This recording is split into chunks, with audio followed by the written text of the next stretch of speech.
Hello दोस्तों, स्वागत है आपका आपके यूट्यूब चैनल टूनूस फॉर स्टूडेंट पर। दोस्तों इस वीडियो में हम बात करने वाले हैं BSSC third grade level exam से संबंधित महत्वपूर्ण बिंदु पर। दोस्तों यहाँ पर एक अभी अपडेट आई है कि बीएसएससी पेपर लीक मामले में पहली गिरफ्तारी की गई है। ईओयू का दावा है कि मुख्य अभियुक्त पकड़ाया।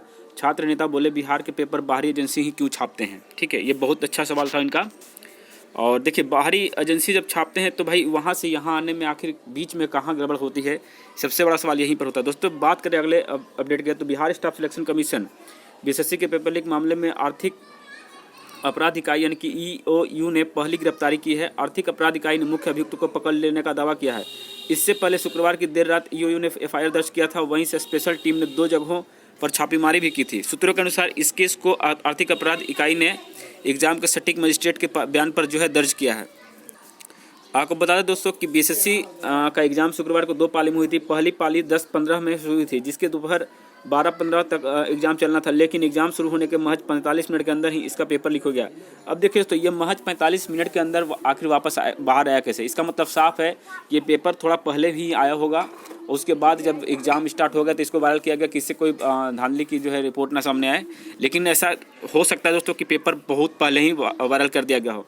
और सूत्रों के अनुसार बीएसएससी ऑफिस आए बगैर ही क्वेश्चन पेपर सीधे एग्जामिनेशन सेंटर जाता है, जो 1-2 नहीं बल्कि पूरे 5 लेयर में पैक होती है। इसलिए जांच टीम को शक है कि बीएसएससी एग्जाम का यह क्वेश्चन पेपर किसी एग्जामिनेशन सेंटर से ही लीक हुआ। अब दोस्तों सबसे बड़ी बात यह है कि एग्जामिनेशन सेंटर से लीक कैसे हो सकता है।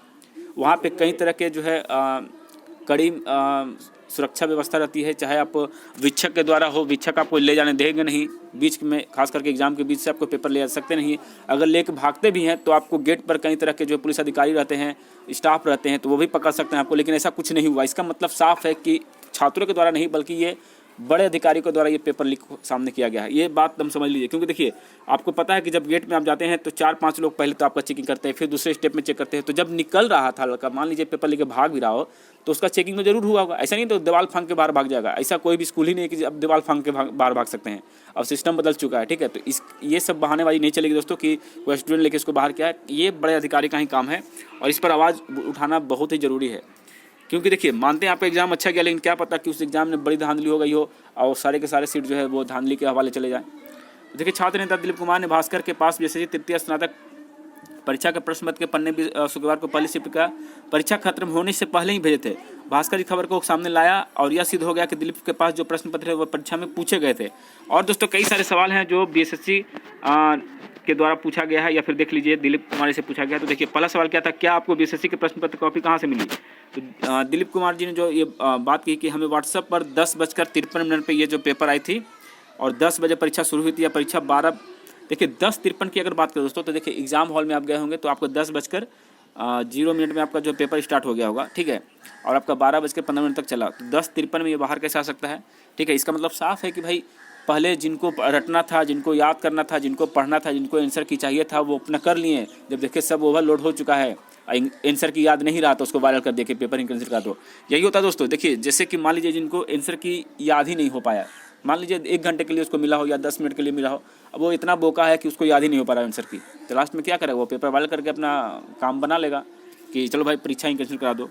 ठीक है, तो यही हाल हुआ है यहाँ पे। उसके बाद आपने हमारे अलावा सरकार को भी इसकी कॉपी सौंपी, तो बिल्कुल भाई इन्होंने कहा कि भाई हमने आर्थिक अपराध इकाई को भी भेजा है, सीएमओ को भी भेज रहे हैं, और लेकिन मेल सेंड नहीं हो पाया। सरकार की साइबर सेल को भी मिल गया है। हम उम्मीद करते हैं कि इनकी जांच होगी, लेकिन हम सीबीआई जांच की मांग करते हैं। तो ये एक अच्छा पहल है दिलीप कुमार जी के द्वारा, क्योंकि देखिए सीबीआई जांच होनी ही चाहिए। ईओयू से अगर काम नहीं बनता है तो सीबीआई जांच कराए कि आखिर ये मामला कहाँ से उठता है और कहाँ पे आके ख़त्म होता है, और ये कब तक बिहार में चलते रहेगा। ठीक है, 1-2 लड़कों की बात नहीं है, लाखों कैंडिडेट इसमें लगे हुए हैं। अरे भाई, नहीं एग्जाम करवाना है, डायरेक्ट तुम सीट भेज दो। उससे क्या मतलब है? डायरेक्ट तुम सीट भेज दो, वैकेंसी नहीं निकालो और संविदा बोल करके निकालो और अंदर अंदर भर लो, वो ठीक है। लेकिन इस तरह से तुम निकाल के छात्रों का समय बर्बाद करना, 6 महीने साल भर तैयारी करो, फिर उसके बाद एग्ज़ाम देने जाओ, वहाँ खर्चा है, फिर माथा में टेंशन, दुनिया भर का मतलब लोड लेकर के एक एग्ज़ाम दो, उसके बाद पेपर लीक, तो ऐसा कब तक चलेगा? खास करके बिहार एसएससी और बीपीएससी, ये 2 ऐसे भ्रष्ट आयोग हैं ना कि मत कहिए। एक अधिकारी पैदा करता है, एक कर्मचारी पैदा करता है, दोनों खतरनाक है। तो ये दोनों मिलकर के बिहार को डुबा रहे हैं, छात्रों का भविष्य बर्बाद कर रहे हैं। वो तो भाग मनाइए दिलीप कुमार जी का, और एक क्या नाम है उनका, भाकपा माले का जो नेताजी हैं, नाम भुला रहे हैं उनका, खैर जो भी हो। तो इनकी बदौलत जो है बीएसएससी इंटर लेवल बड़े अच्छे तरीके से हुआ, बिना किसी धांधली के, और निष्पक्ष होकर वो एग्ज़ाम लिया, बोल करके कम मार्क्स में ही सभी कैंडिडेट का जो सिलेक्शन हुआ। उसी तरह से एग्ज़ाम यहाँ पे होना चाहिए था, लेकिन ऐसा कुछ देखने को नहीं मिल रहा। उम्मीद हमें यही लगता है दोस्तों कि जो फर्स्ट फेज का जो एग्ज़ाम हुआ था फर्स्ट शिफ्ट का, वो लगभग कैंसिल होने के कगार पर आ चुकी है। कैंसिल होने से मात्र 2 कदम दूर है, और उम्मीद रखिए कि आज से कल तक आपको यह डेटा क्लियर हो जाएगा, और हो सकता है कल आपको नोटिस आ जाए कि एग्ज़ाम जो है कैंसिल हो गया। तो ये अपडेट थी, और भी कई सारी चीज़ें इसमें दी गई, लेकिन उसको मैं नहीं बताना चाहता क्योंकि इससे आपका समय बर्बाद होगा। तो चलिए दोस्तों, फिर मिलते हैं नए वीडियो में अपडेट के साथ। जय हिंद, जय भारत।